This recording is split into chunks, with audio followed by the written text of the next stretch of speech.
Watch how snails expel its waste.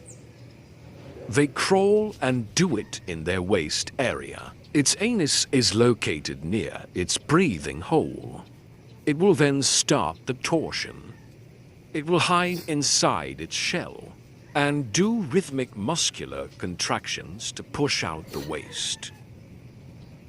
The snail ejects the feces, often as little pellets or a mucus-wrapped thread, which drops out of the mantle cavity into the environment.